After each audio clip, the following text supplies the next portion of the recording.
sko bókunarstaðan eins og JBT Marel sko, það var eitt af því sem kom fram þegar við vorum að byrja þetta ár 2025 vegna þess að það var náttúrulega að þá verið að samvinna þessi fyrirtæki, Marel og JBT sko, og þar kom fram að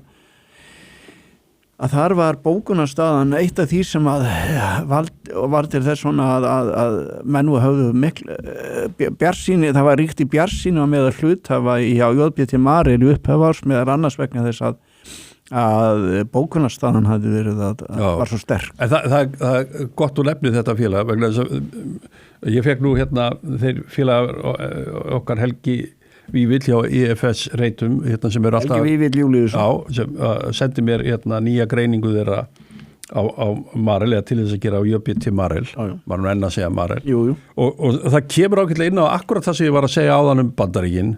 mátt bandaríska viðskiptahagkerfisins. Hafa þeir ekkert fundið fyrir ykkur tollum? Nei, þeir hafa náð að aðlaga sig og standa þetta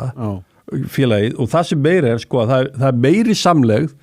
það er að koma meiri samleið út úr þessari sammenningu en menn gerður ráð fyrir okay. Og þetta verðist reksturinn hefur gengið betur en greinendur áttu vona á kemur fram í þessu sem að Helgi sendi þeir hjá IFS reytun voru að gera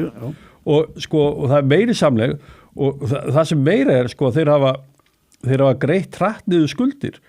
og hérna þannig að þeir eru jafnvel að greiða hraða niður skuldir en sá fyrir þannig að við erum að sjá inn í okkar hagkerfi er þetta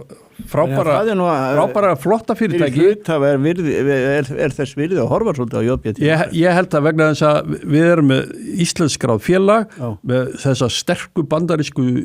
tengingu er í rauninni bandarískt félag svona í eðli sínu og við erum að njóta þess